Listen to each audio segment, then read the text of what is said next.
নমস্কাৰ ফেচবুক লাইভৰ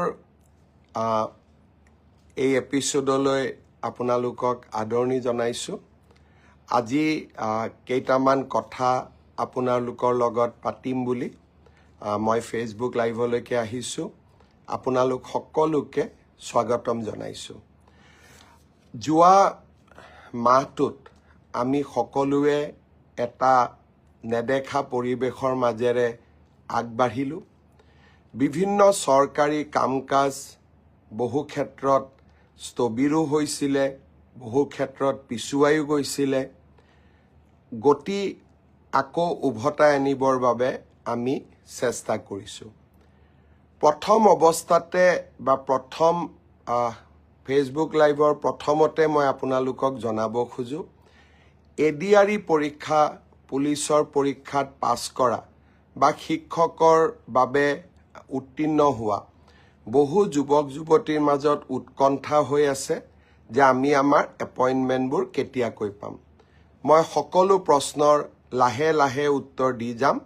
আপোনালোকে অনুষ্ঠানটোত মোৰ লগত থাকক অহাকালি ভাৰতৰ বিত্তমন্ত্ৰী নিৰ্মলা সীতাৰমণ গুৱাহাটীলৈ আহিব কেইদিনমান আপোনালোকে আগতে গম পাইছিল যে কৰ্ণাটকৰ এগৰাকী মন্ত্ৰী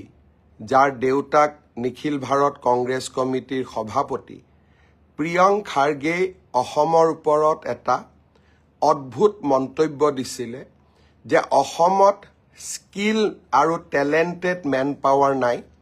আৰু সেই কাৰণে অসমত সেমি কণ্ডাক্টৰ উদ্যোগ প্ৰতিষ্ঠা হ'ব নালাগিছিল তেখেতে যিয়েই নকক কিয় সেমি কণ্ডাক্টৰ উদ্যোগ অসমত আহিলে কাম দ্ৰুতগতিত আগবাঢ়ি গ'ল আৰু অহা বছৰৰ আগভাগতে চিপছ প্ৰডাকশ্যনৰ কামো আৰম্ভ কৰিব অহাকালি ভাৰতৰ বিত্তমন্ত্ৰী নিৰ্মলা সীতাৰমণ জাগিৰোডলৈ যাব আৰু অসমৰ বহু কেইগৰাকী মেধাৱী যুৱক যুৱতীৰ সৈতে তেখেতে কথা পাতিব সেমি কণ্ডাক্টৰ উদ্যোগ পৰ্যবেক্ষণ কৰিব আমি এটা মেছেজ পঠাব খুজিছো যে অসমত টেলেণ্টেড যুৱক যুৱতীৰ কোনো অভাৱ নাই মাত্ৰ সুযোগৰ অভাৱ আছিল যেতিয়া সুযোগ আমাৰ সন্মুখলৈ আহিব সম্ভাৱনাও আহিব আৰু আমাৰ যুৱক যুৱতীয়ে আকাশ চুবও পাৰিব মই নিশ্চিতভাৱে বিশ্বাস কৰোঁ সেমি কণ্ডাক্টৰ ইণ্ডাষ্ট্ৰী আৰম্ভণি মই চেষ্টা কৰি আছো আপোনালোক